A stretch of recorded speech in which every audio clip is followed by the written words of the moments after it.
નમસ્કાર દર્શક મિત્રો, ગઈકાલે ડભોઈમાં સિકલીગરો દ્વારા જાહેરમાં વિડીયો ઉતારી મારવાની અને મારી નાખવાની ધમકી અપાઈ હતી।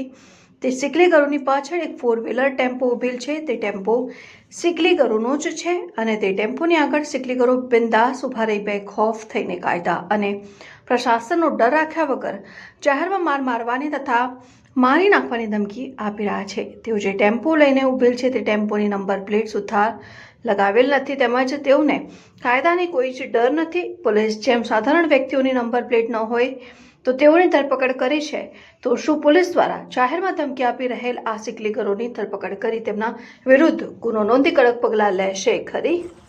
देखो साथियों, जो भी बाईपास पे तो सूर पकड़ के लेके जा रहा है, गामड़े उमड़े में तो मेरे काल मरून कलर की झाइल हो गई है, आज चॉकलेट कॉफी कलर की निकली है गाड़ी।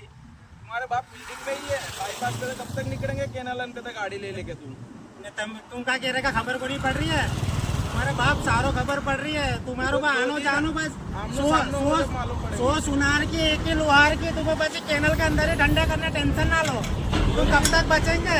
जो दिन आमनो सामने होंगी ना, जब मालूम पड़ेंगे उसको कितने तुम कब तक बचेंगे? कब तक बचेंगे? इजड़ा तुम्हारा चेक वुक कोई भी बैंक में को नहीं चलने का, तुम्हारा चेक वुक ना वहीं जमा करने पड़ेंगे वापिस।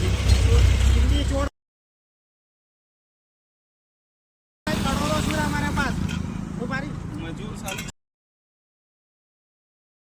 बाईपास रोड है ना, बताया कैनल ये देगा हमारा रोड है। गामड़न में तो कौन से गामड़न में तो जा रहे हो सारो पता हो। तुम इतना गए तो रात तक तो आएंगे रिटर्न, इनके भी सूर पकड़ के टेंशन ना लो। बताइए कैनल है।